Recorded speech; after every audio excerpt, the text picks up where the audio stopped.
Welcome, guys, to the first Horizon podcast, and welcome, Dennis. Thank you. Glad to have you here. Was looking forward to our conversation as the first guest, as I told you. Super exciting. I'm a bit nervous as well. But so today I invited Dennis. He is the architect director at Urban Climate Architects. And I would like to dive straight in with a question. So when you design buildings, these buildings most probably will outlive us. And decisions that you make obviously weigh a lot because it's such a long-term thing. Do you consciously think about these effects that you will have on future generations when you make these decisions? Yes, really, because I think the environment we're in now in Amsterdam, of course, is a great example of that. You see a part of the old city, which is already have been there for hundreds of years and has different people who live there, different tenants, and basically they withstood the time. And even in the buildings, there were already reused elements like beams which came from ships, from the VOC. So that also in that time, material was really important. And it's always the question: if you are going to use a material, how can you use it, and how can you make sure that it lasts? So I think we always look at a building like in different layers. So you have the structure of a building, which has to be rigid, which has to be there for 500 or 600 years. But everything what you do in it can change, and we know it will adapt. It will change over 50 or 70 or 80 years, that you can change maybe its function or the way you live in a building, but also from the point of view from the finishing and the installations, it will change. So we really have to think about how we can make a building last, but also how we can make sure that it can adapt and that we can reuse elements which will be adapted soon. And how's that balance in terms of being able to adapt to change and being able to last? Because obviously you need to balance that, right? What outweighs the other? Is there something that you focus on more, or is it just 50-50? Well, I think we want to design buildings which can change. Of course, they don't necessarily have to, but when you're designing a facade, or we have to make sure that if it should be demolished in a certain time, that elements can be reused easily. So, for instance, we'd love to design with bio-based materials as much as possible. And I think the good thing about that is when you're designing with wood or natural fibers, that it's a material which you can grow, of course, but also can give back to nature when you wouldn't need it anymore. But of course, not all materials can be used like that. So, for instance, if you have your glazing or your aluminum windows over here, you will need some raw materials for that to make sure that they can, and if you use them, you need to use them in a good way. So that means that if we can think about how we can, well, I wouldn't say standardize, but how we could design them in such a way that they can be easily taken out again and reused in a different place. I think it really doesn't affect our designs much, because it's small things, like the way we connect something. We don't glue it, but we click it, or we stick it, or use some kind of rubber to connect it. And also that we have a kind of measurements in the design which also make it easy to reuse. So I don't think we have to make big concessions, but I think it is something we need to think about more and more. And I think in the 20 years I'm an architect now, that really changed. So you see the way of thinking about how we should use materials and how we can use them responsibly really has changed over the year. Yeah, that was going to be my next question. Of when you started out, so what was the difference, and how did you personally adapt to this changing architecture? Yeah, I started my career at a big architecture and engineering firm in the Netherlands, and I think the fascinating thing about that it was a multidisciplinary organization. And basically everybody was working from that perspective. So you weren't only thinking about, okay, I'm an architect, I have to design, so make my design and throw it over the fence, and somebody else can solve it. But you really were working with colleagues from other disciplines to get to the best solution. And I think the big change from sustainability is that at that time sustainability was only about energy. So it was all about energy efficiency, saving energy, harvesting energy, but materials not at all. If you were talking about bio-based materials, then of course there were some people, but those were the people who were wearing grey socks and having long beards and were making earth-ship homes, and it was a bit of a very small niche. But that really changed over the years. You really see that's the way. So I think the material market and the way of you looking at sustainable materials is becoming more and more mature now. So as you said, it's becoming so in this climate conscious way of designing and just architecture in general, this climate conscious way.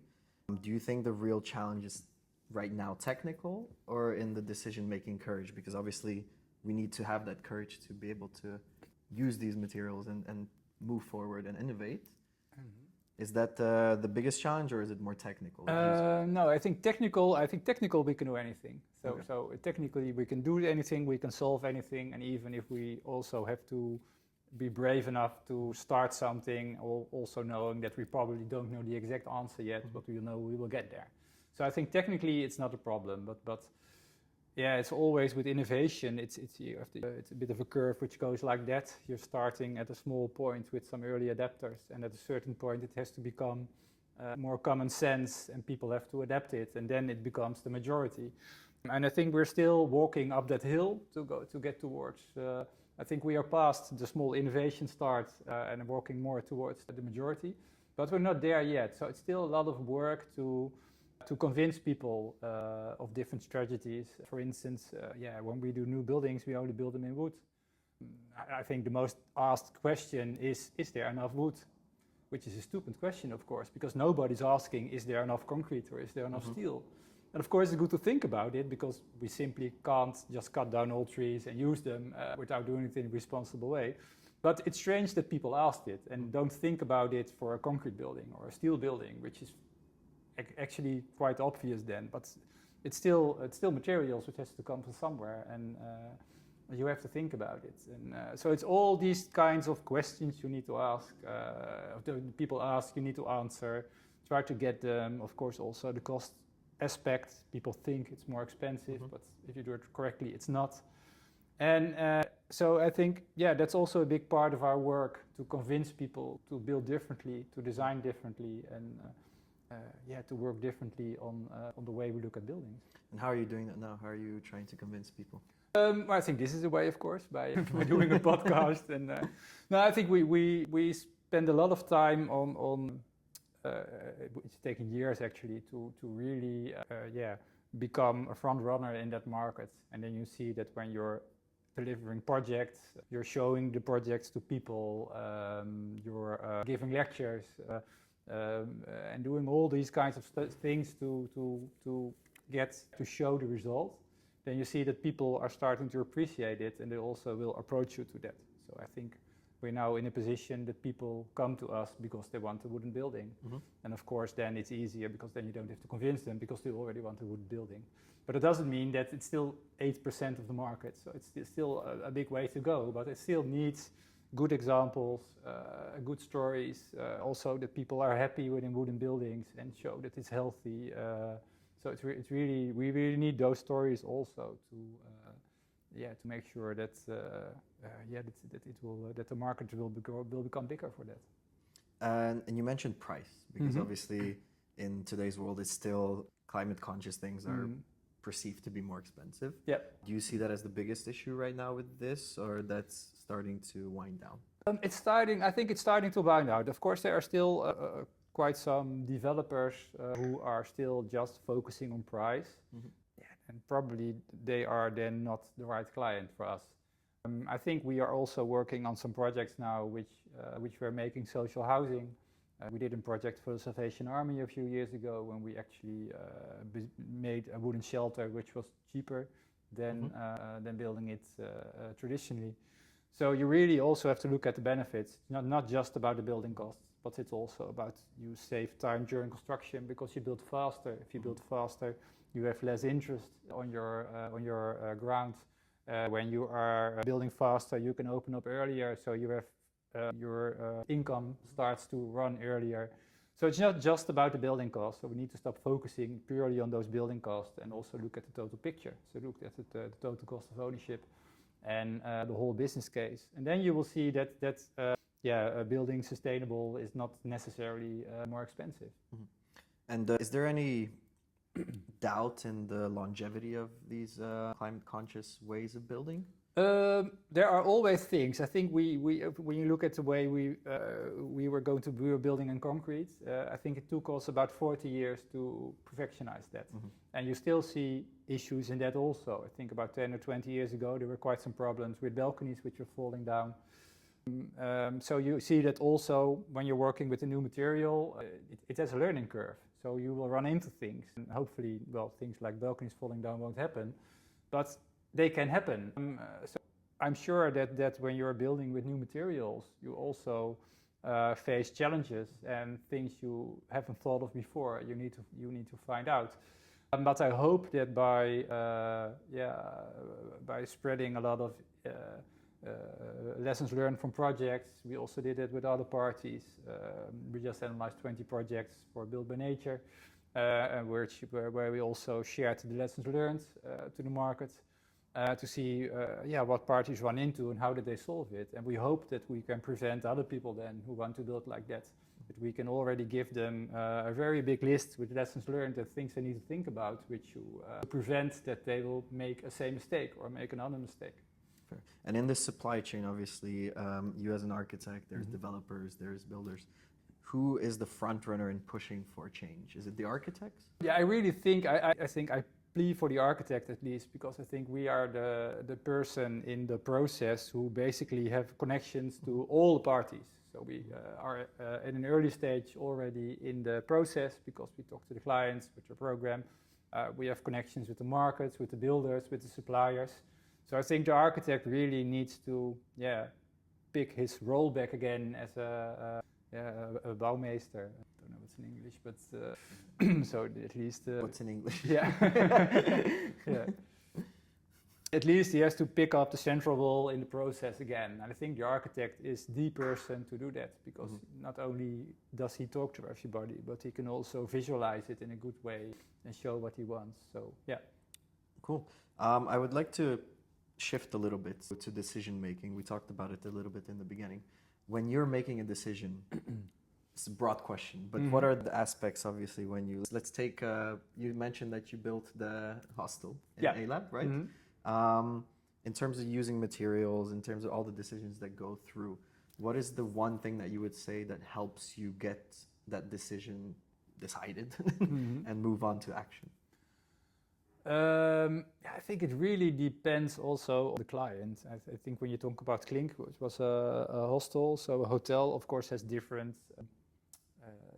wishes and different demands than you would have in a housing project, because, for instance, the durability and the cleanness of material is much more important over there, because it is a lot of turnover, a lot of people are there, so it needs to be. So I think when you choose materials, you will make different choices than, for instance, when you're designing an office building or a house. So I think it all depends on the client. But I think my first question would always be, do we really need to build something new, or can we use the existing? And I think the A-Lab was a good example from that. Then there was an old shell building, which was quite characteristic, and we could really just pick that up, and I think we didn't demolish a lot, because we could use everything, even the existing windows, and so reusing the existing is always the best, of course. And in terms of your decision, so let's taking out all the other factors, all the other players, when you need to make a decision for yourself, what's that thing that keeps you from procrastinating, let's say? It's a big word nowadays. So helping you make that step, the decision, okay, this is what I'm going to do, whether that's in your work, in your life, or things like that. I think it always has to do also with what's the impact of my decision. So what would it mean, and if I would have an impact, what would be the choices to make then? And then still it can be different things on which you choose, because you can always make a decision which maybe has a bit more impact, but can be a really good solution in another point. And I think it's always between those two, okay? So because in the end, doing nothing should be best, of course. But we can't do nothing. We want to live, we want to work. It would be the easiest. It would be the easiest, but it's also, we also want some comfort. So then again, it's sometimes it's a bit of a dilemma, of course. It's also where you're making a choice for yourself. Do I drive a car? And if I drive a car, okay, well, what I do? Then do I take an electric car? It's probably the best solution then. So okay, then I take an electric car. So I think sometimes it's difficult, but yeah, you have to make a choice somewhere, of course. Yeah. So you think about the long-term impact of that Yeah. decision. Mm-hmm. Do you think that your decision-making process is like this because of your profession, or your profession is this because of your decision-making? No, I think because the profession was there first, because I think I wanted to be an architect since I was 12, so it was quite something I wanted to be quite early.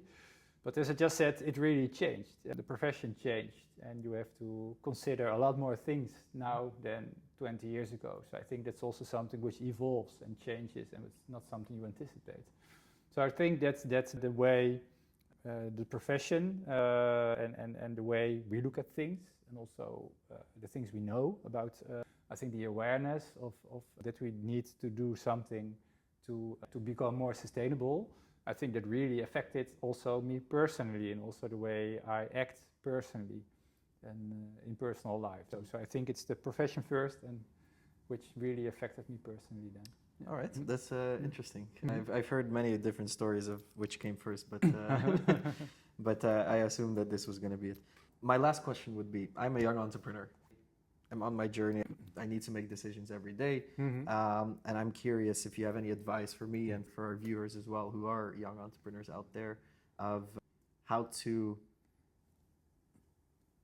quickly make effective decisions. It's a broad question. I know. Yeah. How to quickly make, yeah. Yeah, I think it's always, we with our office, we have a certain goal ahead of us. We want to, at the moment, to say, okay, we want to become the #1 designer on bio-based buildings. And basically that's our end goal. So I think with every decision we make, we are thinking about that goal. Okay, well, how would it affect what we are aiming for with our company? And if we are making a choice, how does it affect that? And I think it really helps us to guide, to make choices. And sometimes it's difficult choices, of course. At a certain point, we decided, okay, well, we're just not going to do any concrete buildings anymore. And that really affected our company in a way. We knew that, but we said, okay, well, no, we really want to go in this direction, and we want to focus fully on that. So that's what we're going to do. Mm-hmm. And luckily, I don't make these decisions alone. So we always have a few people, and I think that's always good to have some, to talk about it and keep yourself, and keep each other clear in that, to be able to make a good choice. And when you're making these decisions with a group, what helps to bring the conversation forward? Is it the space? Is it specific setting certain topics for that specific meeting, or actually like the environment you're in, as we see what we talked about? Yeah, I think it's always good if you have, I think we also try to get out of our daily situation when we are talking about strategy, or we're talking about something on the long term, or decisions you need to make. Because you're always in the hectic of your organization, and it's really good to just basically step out a bit and have a different perspective, and also talk about things in a different way. So I think, having another scenery really helps. Yeah. Amazing. Mm-hmm. Well, thank you so much. This was the first edition of Horizons Podcast. Thank you, Dennis, for joining. You're welcome. And it was super interesting to learn about your profession, and we hope to see you soon again. Okay, thank you. Thank you very much.